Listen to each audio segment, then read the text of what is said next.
Hey, are you okay? Man, that was a big fall. It wasn't a fall, all right?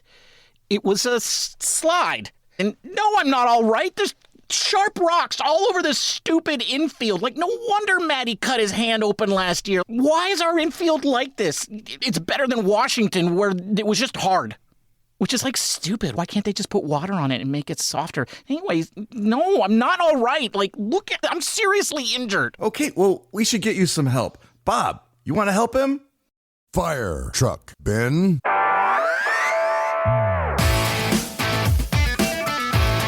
Welcome to Giant Cocktails, where the humor is alpha, but the baseball is beta.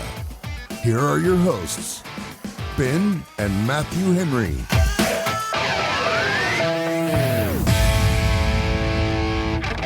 Whoa.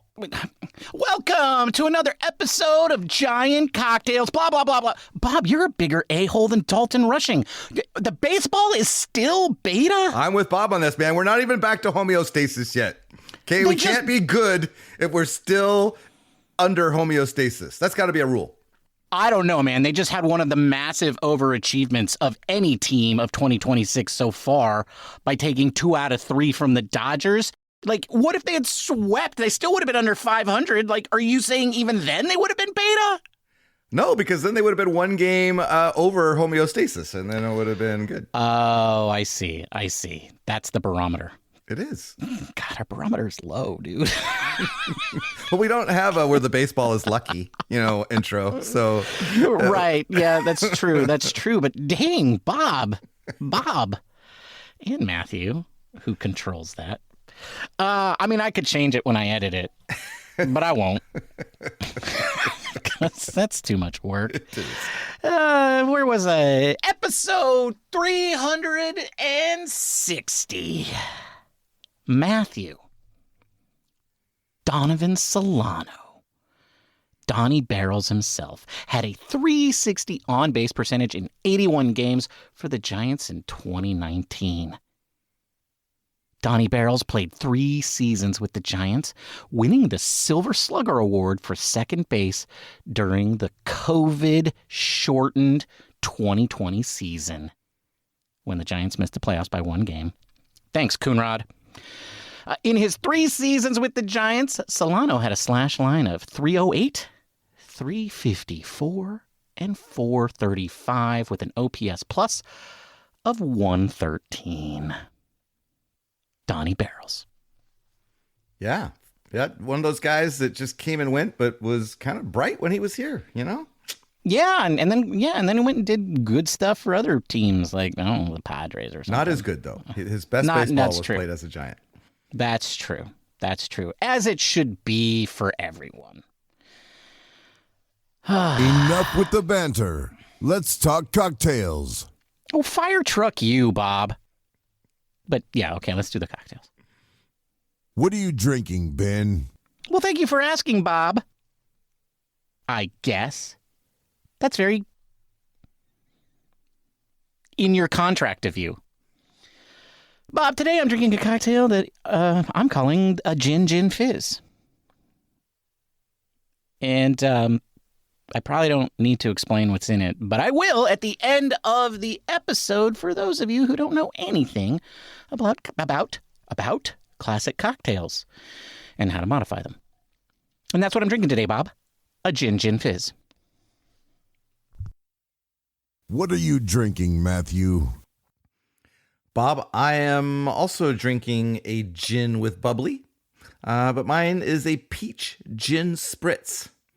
And I'll tell you all about that at the end of the episode.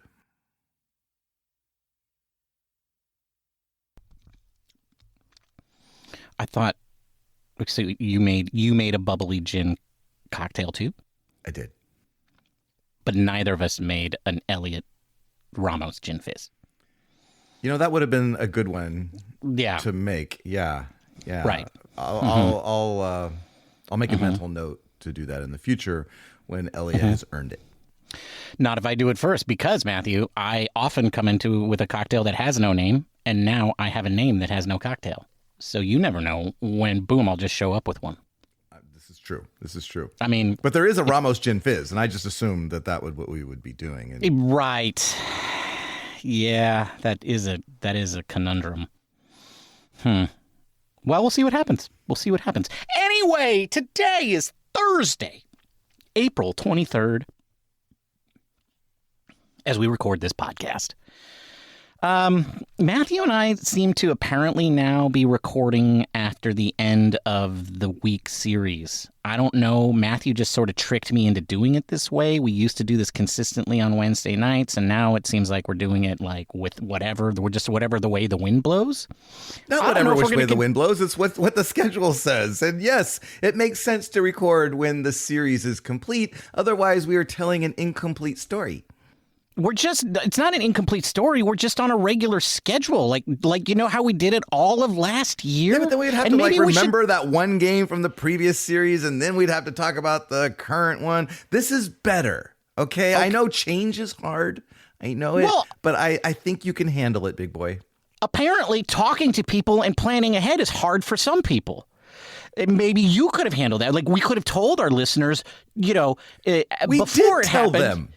No, we didn't. We did. We told them that we were going to be coming on Thursday after the Dodgers series. We did. We did for this one, but we didn't do it for last week. Okay. Yeah, we did. When make that we one started up this. later. So we told them a week after we started doing it. All we told me also a week after we started doing it. I mean, the point is, I guess we're doing this regularly now. Well, there's probably I haven't checked, but I imagine there's only going to be a couple more Thursday, games.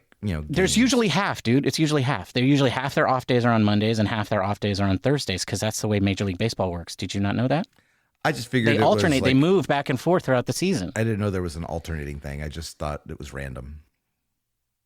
Well, it looks random when you look at the schedule. Like, I can't figure out why they pick Mondays and why they pick Thursdays. But what I can tell you is half of them are on Mondays and half of them are on Thursdays. Oh, okay.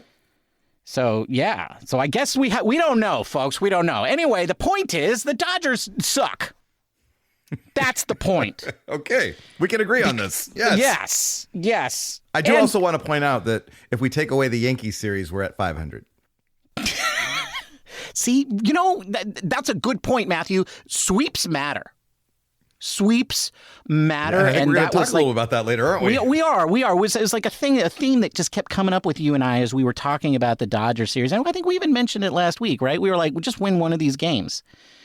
And well, they won two of those games. They went 2-1 against the soulless, boring Dodger Los Angeles Corpos, just led by a bunch of just boring men. God, they're so boring. They're just they're all so Although there's this Dalton Rushing guy now, and I don't know. He kind of makes me wish that they would just go back to being boring. But anyway, the Giants kicked their butts to bring their record to 11-14, which is what makes them beta. Exactly. According to Matthew, because they are still under homeostasis. Because yeah. And Guy, I'm. You know what? I'm. You've convinced me, Matthew. I agree. This is not a high bar, guys. It's not a high bar. Exactly. And to get the good one, the good intro, you should be able to win a couple more games. Right. I feel like that should be expected. You don't even have to be 500, apparently. You just have to have had a decent series and also be close to 500. That's the rules. That's right. And then you get the good intro. But that doesn't minimize what the Giants accomplished in this last series. They went 2-1, and we're going to talk about it in depth. And then later in the series, later in the episode, Matthew and I are going to continue our discussion over how much optimism is too much optimism. Last week, Matthew said, we are? We are. We are. Because we're going to talk about whether or not this rotation is good now. Oh, I see how you're framing this. Okay. Yeah. Okay. Right? Yeah. Because we're going to talk about the starting rotation. And is this starting rotation good now after what we've seen recently from the Giants starting pitching? last week Matthew said if you squint real hard, this team starts to look good. Today we're not going to put the whole team under the microscope because that's asking a lot. So here we're going to open our eyes, not squint so much, but we're going to focus on just one small part of it. Just 5 dudes. Just 5 dudes. And ask ourselves, are these 5 dudes good? But before we do that, we've got some tidbits. Matthew,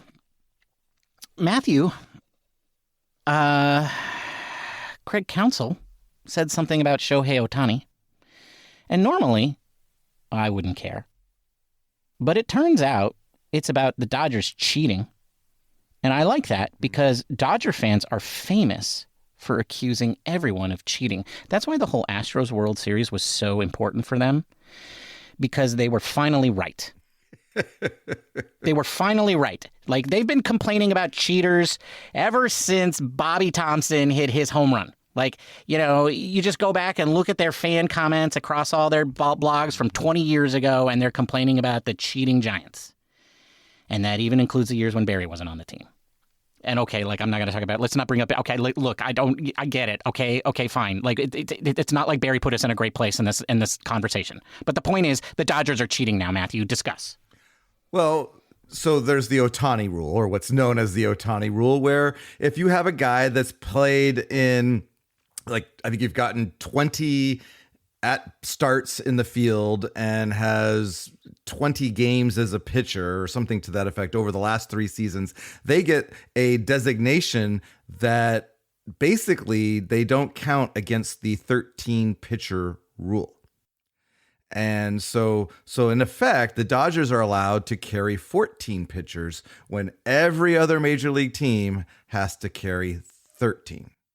Now, if Major League Baseball was at all interested in fairness, then they should just make the Dodgers count Ohtani as one of their 13 pitchers because he is one of their pitchers. But instead, they give him the special treatment where he doesn't get to count, and so they get to carry another pitcher, which is a huge advantage. It allows them to carry, I think they have 4 left-handers in their bullpen. They're allowed to do things that no other team is because their guy can play both ways.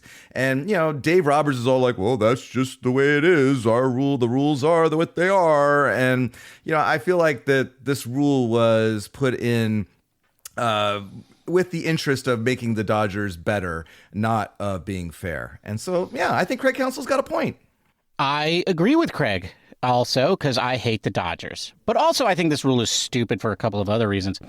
I think this rule would be fine if your primary position was somewhere in the field. Like, if you played any position on the field, that would be your primary position. But Shohei Ohtani's primary position is pitcher. That's what he is. He's a pitcher who can hit. Okay? He's not a first baseman who can pitch. Right? Yeah. He is a pitcher who can hit. Because what is his position when he doesn't pitch? Designated hitter. He's a designated hitter. And that's the other thing. One thing, they get another rule that is in their benefit. In games when he plays, when he's the pitcher, he plays 2 positions. He plays 2 positions. He plays pitcher and he plays designated hitter. Okay, and so that means when he comes out of the game, he gets to still be the designated hitter? It's stupid. It's like, that should not be allowed. They should lose their designated hitter on the days that he pitches, just like every other team would do if they tried to make their guy hit. And then he should be out of the game. So that's the other crock. So they're getting away with 2 things. The Dodgers cheat every time Shohei Ohtani is a pitcher. Stupid cheaters. That's why they've won the last World Series the last couple of years, because they're cheaters. I concur. Yes. Somebody tell the Dodgers fans I'm accusing them of cheating. They'll get all their panties in a bunch. All right. Okay, next tidbit. Oh,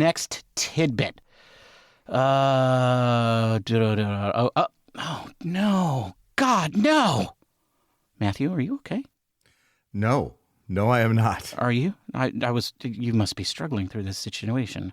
Yeah, I'm acting like I didn't know, but I did. It took you know. like 15 minutes to even ask. Like I how didn't. I'm doing. It took me longer than that, dude. I haven't discussed how this has impacted you at all since it happened.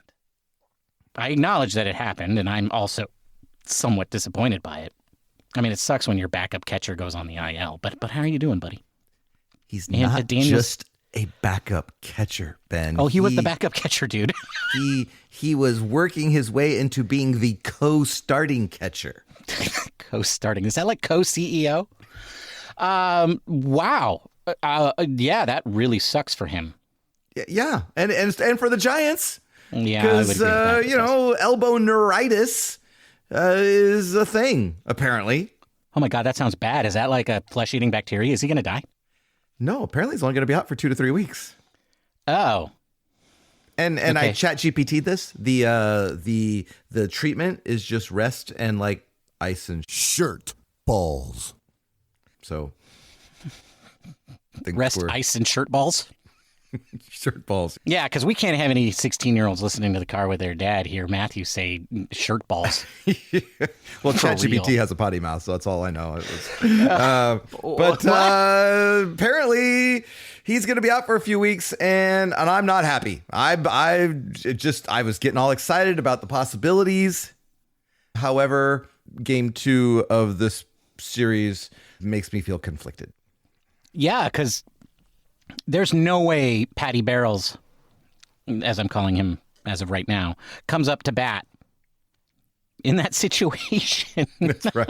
It would have been Daniel Susac for sure. Yeah, because Daniel Susac had already gotten that. It was like whenever the game's on the line, Daniel's going to hit, which is strange because like that home run, I think that was the only big Giants hit the Giants have had all season where I wasn't surprised. I mean, I was surprised, but I wasn't surprised. But we're getting ahead of ourselves. Matthew, maybe we should start talking about the Dodgers series. I think we should. Oh, all right. Well, here's how we're going to do this, folks. I have like 2 major takeaways from this. And game 2 was a special game. So we are going to cover game 2, but we're also going to talk about 2 takeaways. Number 1 is that pitching and defense wins championships. That's my first takeaway. Matthew, I think games 1 and 3 of this series were won by the team that had the best pitching and defense. Like, Yamamoto didn't pitch horribly, especially after the first inning in game 1. Correct. But the Dodgers, man, they just didn't play crisp baseball in the first inning, and next thing you know, the Giants score 3 runs, and that's it. Game over. Because Landon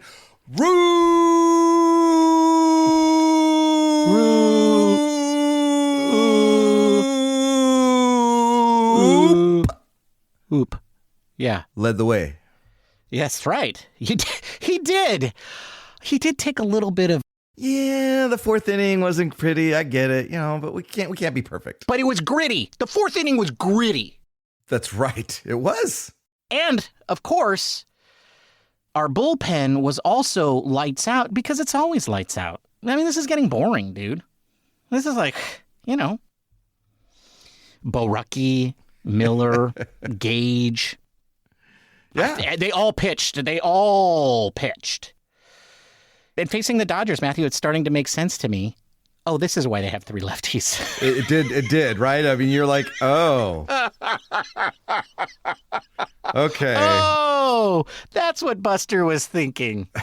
He was looking at the Dodgers lineup and he was like, oh, God, we need a lot of lefties. And here, the joke's on me. Do you know how many lefties were in the bullpen for both teams in this series? 6? 7. 7, that's right. Because the Dodgers have 4.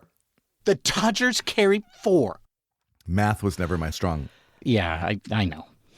I think our listeners know. Good. Okay. Yeah. No need to explain it. Yeah, all right. Yeah. We all know. Matthew's not good at the math. This series, Matthew, there were only 10 runs scored between both teams. Like, that kind of offensive output would normally have me in a tizzy. ranting and complaining about this team and how few runs they scored. But what's really striking about that was how few runs the Dodgers scored. Well, yeah, I mean, the Dodgers, looking at their overall game log, have scored double digits 4 times, including 12 just before they came to San Francisco in Colorado. So, yeah, they're the highest scoring team in the league, and you wouldn't expect that the Giants would hold that team of all teams to as few runs as they did. No, I wouldn't have, especially with Trevor Mahle pitching, right? Because Tyler, put some respect on that man's name, Ben. Oh, I guess we could get to that now. So that was my first takeaway, that pitching and defense wins championships, and the Giants pitched very well the whole series. But unfortunately, on the defensive side of the ball, they blinked first in Game 3. And Glasnow was way too good, couldn't get to the bullpen, so we couldn't have a replay of Game 2, which we're going to talk about right now.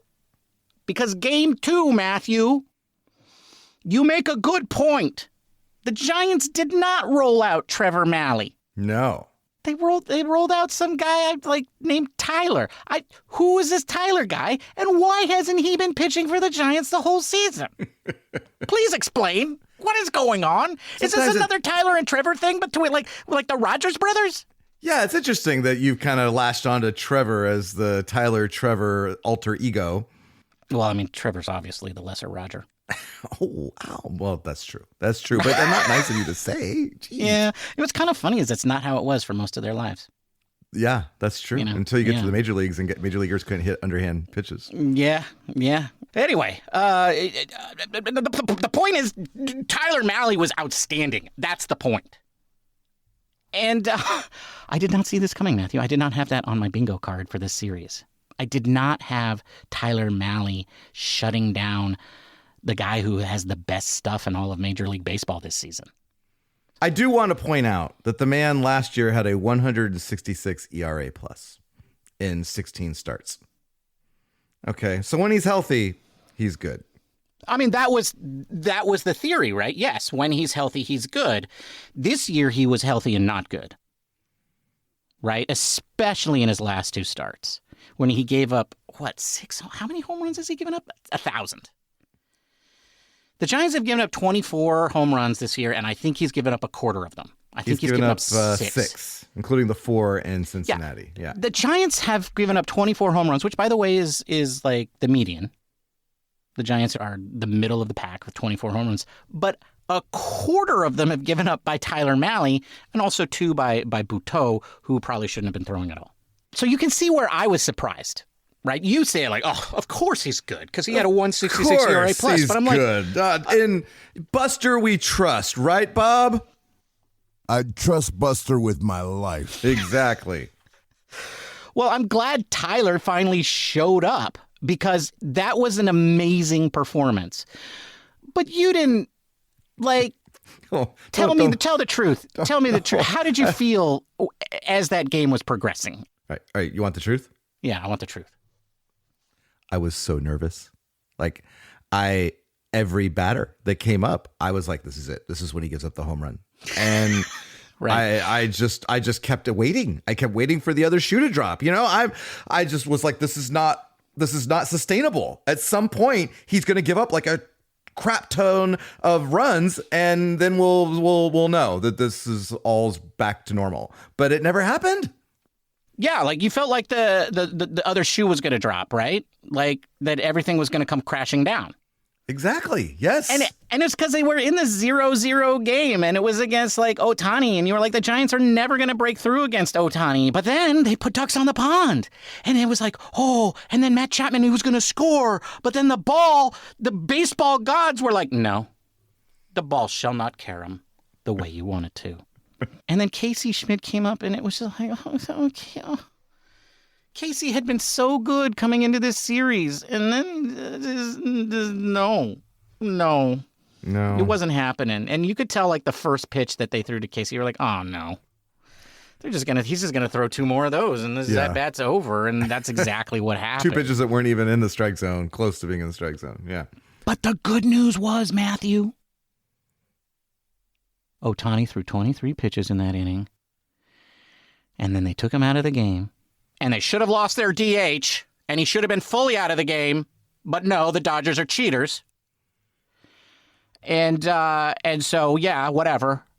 But then the ice cream kid, Breyer, comes in. Breyer.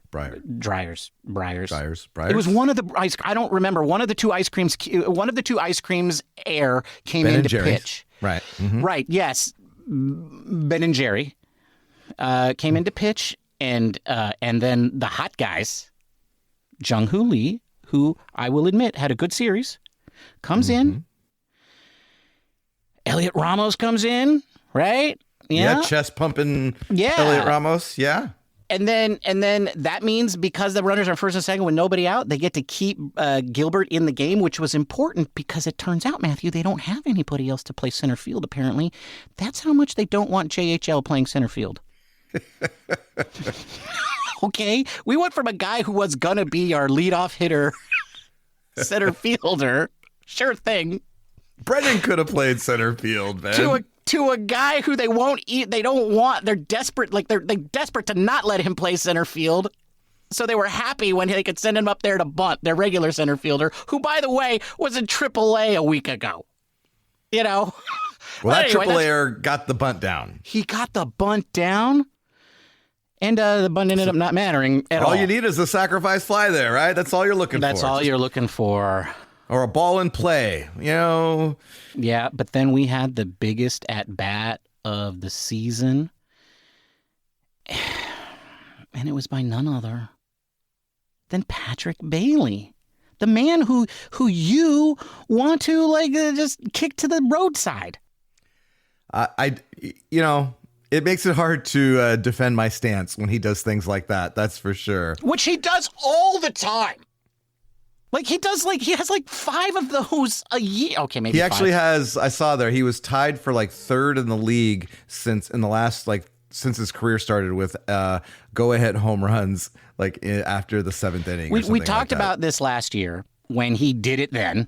Yeah, and he did it twice last year in huge games where he has these massively important home runs, and it was the most shocking and surprising result, but at the same time was not shocking or surprising at all. No, it was almost like the last time he did it was in September against the Dodgers at home when he hit the walk-off grand slam home run from the right side as well. That was his last home run.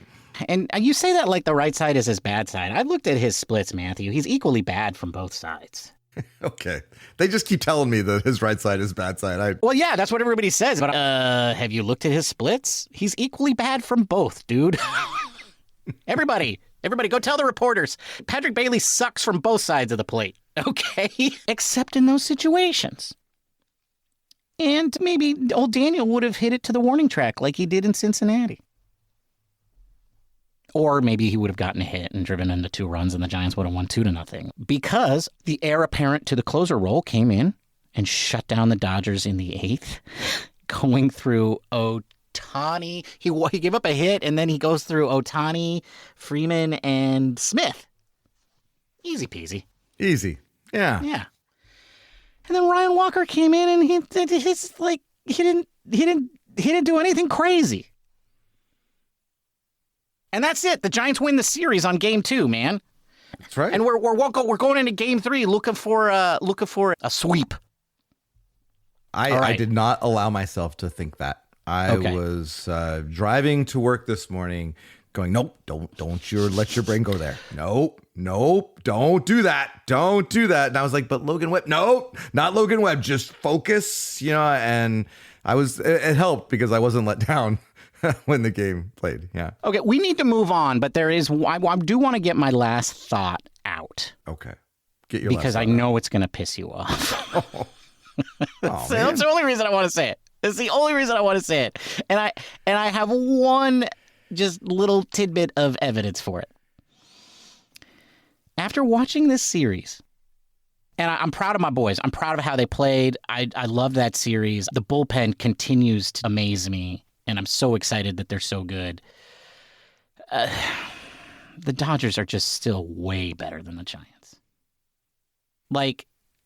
I cannot believe we won 2 of those games given that the starters, because they did not pitch poorly. Ohtani and Yamamoto did not pitch poorly. No, they did not. But we don't need to be better than the Dodgers right now. We just need to be better than all but 2 other teams in the National League. Okay? That's all we need, because what this weekend showed me was that the Giants can beat the Dodgers in a playoff series. They can win 2 games out of the first 3. Right. And then you double that, and that's 4 out of 6, baby. Okay? No, don't you start with me. No. Okay, just no. This team needs to be better, Buster. This team needs to be better. They need better personnel. That team is too good. We need to be better. Because here's my argument. Every time a Dodger came up to bat, Matthew, especially in the Mahle game, but also in the Roop game, I felt fear. Right? This is the moment. This is the time that they're going to break through. Right? Right. And then you have the Giants lineup. And it's you fear every Dodger hitter. And then with every Giant hitter, you're surprised when they do something good. That's the difference between these 2 teams right now. And I'm not saying that just as a jaded Giants fan. I think that's how a generic fan would be watching these 2 teams play to each other. They would assume the Dodger lineup hitter was going to do something good, and they would assume that the Giants hitter would not. That's the difference, and that was I felt that throughout the entire series. And that's valid, but it didn't deter the Giants from winning 2 out of 3. That's right, because pitching and defense wins championships. Right. You can't just look at the offense and be like, oh, that's because you just need one good swing. That's or right. One mistake by a relief pitcher, which that is the Dodgers' Achilles heel. And so I'm not ready to write the Giants off, and I'm not ready to anoint the Dodgers as the eventual World Series champions. I'm not anointing them as the eventual World Series champions, but I'm telling you they're going to win. They're going to be 10 games ahead of the Giants at the end of the season to win the NL West, and that's embarrassing. And I still want the Giants to be as good as them or better. I get it. A chip in a chair and win the series, sure. But I still want to be better than the Dodgers on a day-to-day. Also, Dalton Rushing is an a-hole. F that guy. All right. But now, it's time. Matthew? Yes. Is the Giants' starting rotation starting to become a real strength again? By again, are you referring to 2014? Is that the again? What is the again referencing here? When is the again referencing here? I just think at the beginning of the season, we were worried that the bullpen, but that we thought with Roop and Ray and Webb, and that would be a really solid rotation, and you get what you get from Mahle and Hauser. Okay. You're saying and relative knowing that, to the bullpen. Mahle had a pretty good year last year, you were thinking, okay, this is definitely the strength of the pitching staff. But then we had our doubts, right? I mean, Webb has struggled a little bit. Mahle was getting beat around. Hauser D's inconsistent outings was really struggling. So I posed them the question, and after seeing Roop and Mahle and Webb, granted, he's not quite Webb, but he had a quality start. 3 runs and 7 innings pitched. You would take that any day against the Dodgers. And so after the series, I started thinking that the rotation is okay. And if we could keep this going, then the Giants will win enough games. Okay. First of all, Logan Webb. That was a good start. We shouldn't be crapping on Logan Webb because he lost to the Dodgers. That was a good start. And I think it's arguable that if the defense is a little bit more crisp, and maybe he doesn't even give up 3 runs. Okay, so I think that was a good quality start.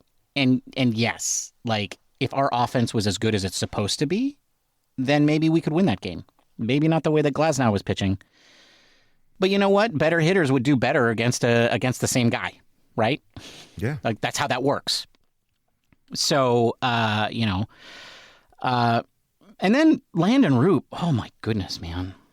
And that is the wild card there.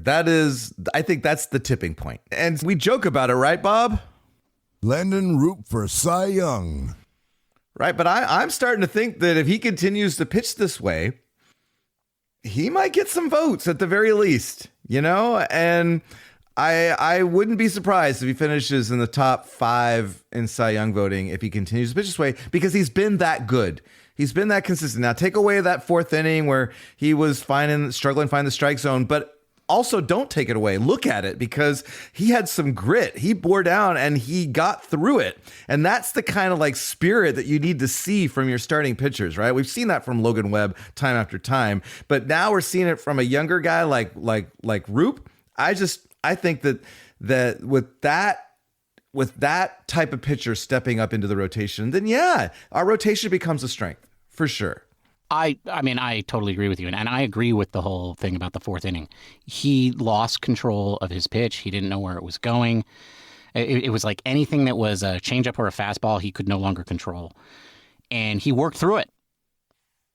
And he found a way to get through the inning. The kudos to Vitello for letting him do it. Right? Yeah. You know, he went out to the very edge of giving up a run, but didn't. And then he comes back for the 5th and pitches a good 5th inning, right? And that might have been the difference in the Giants winning that game, because then you don't have to go so deep into your bullpen. And right. And that might have contributed to winning on Tuesday night, although Mahle going 7 was a huge bonus. So I totally agree with you with Landon Roop. I think Landon Roop could be the one bright, shining star that comes out of the Farhan Zaidi era. Right? Remember that huge backlog of like great pitching prospect depth? Yeah. Like, I think all that's left of that is Landon Roop. And still the Carsons are still down there. Okay, yeah, the Carsons are still down there. Yeah. But they're still down there, right? Like, they need to... but then you have Kyle Harrison, but who cares about him because he's not a Giant anymore, right? Like, but I think Landon Roop could be the guy. My only disappointment there is, and it's neither here nor there, like, guys progress when they progress, is his age, right? Like, he will turn 28 in September, so he's not exactly young. I will take a 27-year-old Roop right now, though. Right. For sure. Like, for instance, he's 2 years younger than Logan Webb, and Logan Webb has been with the Giants for a lot more than 2 years, right? Right. So, but nonetheless, still, like, I think he's legit. So I think, I feel very comfortable with him and saying that he's part of that the three dominant guys at the top of the order. I assume that your optimism is based entirely on one start from Tyler Mahle. Is that correct? Well, he's had a couple of good starts. I mean, the 2 wins that he has, or the 2 games that he started, no, he got the win, right? Oh, no, he didn't get a decision against the Phillies. But he pitched, 5 2/3 against the Phillies, giving up 3 hits, 6 strikeouts in that game. There was a little bit of defensive issues, I remember then, too. They won, but they won 5-0 in that game. And so I feel like there's he hasn't been very consistent.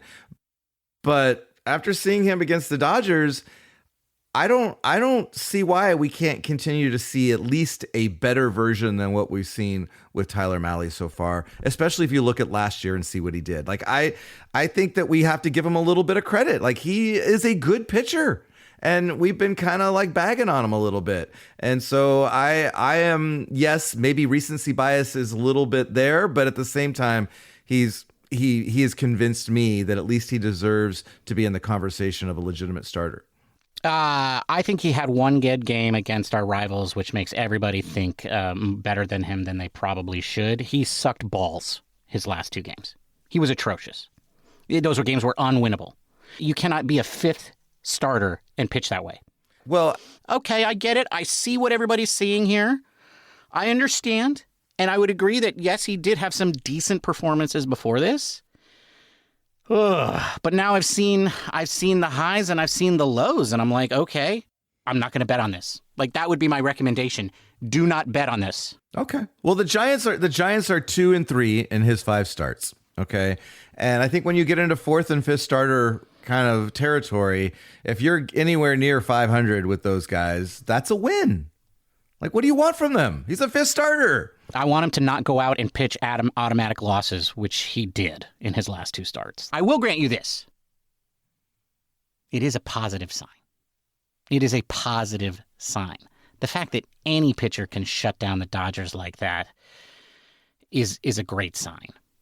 And the one thing that I'm really realizing as we're talking about this is the rotation starting to become a strength again?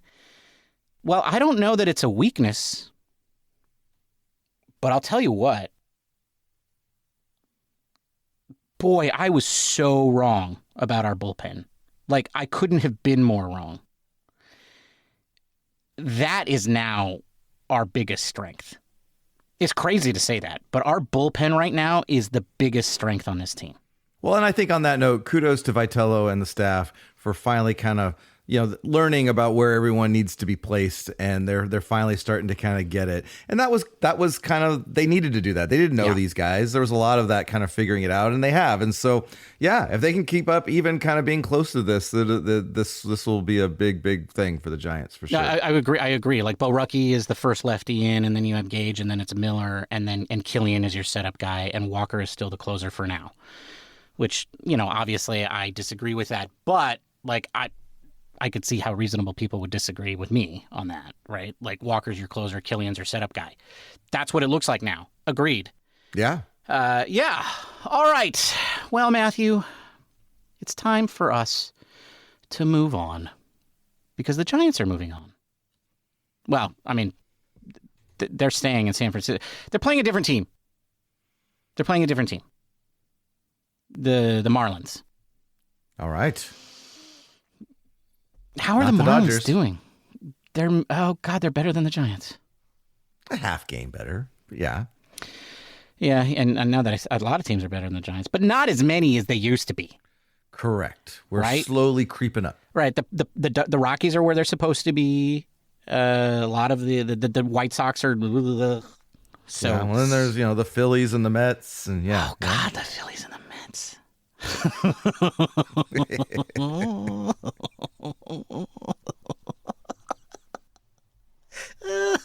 You know what's funny about this? Those two fan bases hate each other. They hate each other. And they're both grumpy. Did the Mets win? Did they? They did. They did. They stopped their streak at 12. They did, yeah. But the Phillies have lost 9 in a row. And not to look too far ahead, but we're going to Philadelphia after the Marlins. So the Marlins are ahead of both of them then. Yes, they are. The Wow, Marlins are actually in second place. The second in the place National League Marlins. East. They're the only, there's only one team above 500, and that's the Braves. Wow. The NL East is the NL East. Okay, and it's interesting. All right. Sandy Alcantara, is he good anymore? He was, and they were hoping he'd be good again. I don't actually remember how he's doing right now. He is okay. 3.06 ERA, 2-2 record. I don't like that. Okay. Yeah, so he's been pretty good. Okay. Although he's lost his last 3 decisions. Well, that's neither here nor there. It's the Marlins. That's true. Because he's got a 306. That probably wasn't his fault. But if their offense is bad and our offense is sputtery, then maybe we win easily. Maybe we just have one Patrick Bailey home run. Right? Right. And then Robbie Ray against Yuri Perez and Landon Roop versus Max Meyer. Matthew, if the Giants go 2-1 in this series, they would finish, I think, at homeostasis? I think so, yeah. Would they be beta or would they be good then? They won 2 series in a row and now they're at homeostasis. Are they beta or are they good? Bob and I will have to consult. Okay. It'll be a coin toss. I see. It'll be if they won the 3rd game or they lost the 3rd game. I think will probably be the tipping Well, point. you're going to be the host, so I can't even veto you. So that'll be interesting to see. All right. Well, I demand a series victory. Okay. I'm not going to say I expect it. I'm not going to disagree with you. I think we should get one too. Yeah, I demand one. We did go 2-4 against the Marlins last year. I don't want to. Yeah. Okay. Look, you have to do some bad things, Matthew, to be mediocre. Okay. And okay. That's right. Okay. That's and so that's true. yeah. I agree. You got to beat the Marlins, but apparently the Marlins are the second best team in the National League East, so watch out. Isn't it time for the booze, boys? It is, Bob. Hit me. What are you drinking, Ben? Well, Bob, that's very kind of you. Thank you for asking. And yes, I have forgiven you for the whole fire truck thing. Bob, today I'm drinking a cocktail that I'm calling a Gin Gin Fizz. And what is in a Gin Gin Fizz? Well, it's a Gin Fizz, Bob. It has, well, I used 2 ounces of gin, 1 ounce of simple syrup, but I think that was too much. I would go with 3/4 or a half because of the future ingredient. And then 3/4 of an ounce of lemon juice. And you're going to add an egg white and 2 to 6 ounces of ginger beer or ginger ale. That's the second gin in the Gin Gin Fizz. What you're going to do is you're going to put the egg white, the gin, the lemon juice, and the simple syrup into a shaker without ice, and you're going to give that an old shake. That's called a dry shake to emulsify the egg white. Then you're going to add ice and shake it as you normally do. You are then going to double strain that into a highball glass with no ice. And then you are going to carefully pour in your chilled ginger beer or ginger ale down the side. And what will happen is the head of the cocktail will rise up the glass. And then you want to do it just so that the head comes out a little bit above the glass. And hopefully you shook it well enough that it will hold there and be a very pretty presentation. And that's how you make a Gin Gin Fizz. And that's what I'm drinking today, Bob. That's a tasty cocktail. It was a little too sweet because of my simple syrup thing, but I like sweet cocktails, so it was pretty darn good. Yeah. What are you drinking, Matthew? Bob, I'm making a Peach Gin Spritz because in my house, there is always a bottle of sparkling wine in the fridge. Always. And I'm not joking. Okay. And usually it's good stuff. And we've got this like special stopper that you can like keep the bubbles in it after you open it up for a few days, so you can kind of, work on it over a few days. And it's so called it was in the cork. No, this one's it's like a little fancy thing that you stick in there and then you twist it and it keeps it in there. And yeah, it's kind of I don't know. It's not a cork, but it's a cork substitute, I guess. Anyway, what's in a Peach Gin Spritz? Well, it's got 1.5 ounces of gin, 1 ounce of peach syrup, and that was just 1-to-1 ratio of sugar and water, and then 1 peach that I chopped up and put in with that, and then I mashed the peach down into the stuff while it was heating up and on the stove, and then got it all syrupy, and then just stuck it in a container and put it in the fridge. So that's what that was. And then a 1/2 ounce of lemon juice, 1 to 2 dashes of peach bitters, which are optional, but I really wanted to play up the peach on this, and so it's actually really good. And then you're going to take all of those ingredients and you're going to put them in a shaker with ice. You're going to shake it, not a full like 12, 15 seconds, just like maybe 5 or 6 seconds to chill it. Then you're going to strain that into I used a large wine glass, but you could use a Collins glass with ice, filled with ice. And you're going to pour that in there, and then you're going to top it off with about 4 ounces of sparkling wine. And you've got this very nice Peach Gin Spritz. So that's what I'm drinking, Bob. That's a tasty cocktail. Actually, it's really good. I highly endorse this one. And that's a wrap, folks. Thank you for joining us. We'll be back on Monday with more Giants content. If you can't wait that long to get your fix, feel free to reach out to us on the socials, where you can find us under the name Giant Cocktails. You can also leave a review on Apple Podcast or Spotify, a 5-star review, Bob, right? It's not positive if it's not 5-star positive. Exactly. Feel free to leave a funny comment about how much you like me more than my brother. You say that anyway every time. I know, because I'm hoping someday somebody will do that. Anyway, Ben, it was great talking San Francisco Giants with you. Until next time, cheers, my friend. Cheers, Matthew. Bye, everybody. Goodbye. Maybe we'll get to homeostasis by the end of the Marlins series. Thanks for listening to the Giant Cocktails Podcast. The next round's on me. Yay, Bob's buying. Feeling generous after the Dodger series. Yeah, Matthew, are you worried that you just jinxed it by saying maybe they'll get to homeostasis? Oh, now I am. Yeah, I thought you would be. I wasn't thinking about that before. That's why I said Gosh, I have so much power, Ben. I just can't control it sometimes. Well, no. What we say and do here in our closets has no impact on anything. Also, the thing that you're using to stop up your wine bottles is called a stopper. Oh, yeah. Okay. Yeah, like Logan Webb. Although I guess this time he stopped the win streak. Yeah, it's a term that you use for the guy that normally wins after a losing streak. Yeah. So yeah. And I wouldn't blame him. It's not like it was his fault they lost. No, you're not going to win no matter how many runs you give up, you're not going to win if your team doesn't score. Right. As I said in the last episode, the one way to guarantee a loss is to score 0 runs. Like, that's the way. That's what you have to do to guarantee that you lose. So it's, it wasn't his fault. And, if he was hitting, like, chances are he might have hit a home run. Right. Yes. And maybe here's the question I think we should ask ourselves. Could we have our pitcher hit and Patrick Bailey not hit? Is that could we do that? Is that a rule? Well, as I was reading the Ohtani rules, I was thinking, could we later in the season, if for some reason the Giants are maybe way out of it, we just start Logan Webb in right field for 10 games in a row.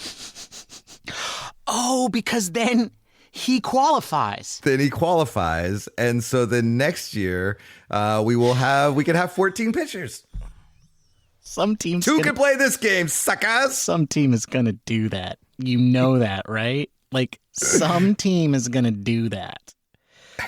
Hello, Rockies. Paul DePotesta. No, Come on. Well, yeah, he might do that, but I was thinking the Rays would do that, or the Nationals with their 33-year-old manager. Oh, God. Rutabaga. Tell them Bob sent you. Tell who sent them where? What?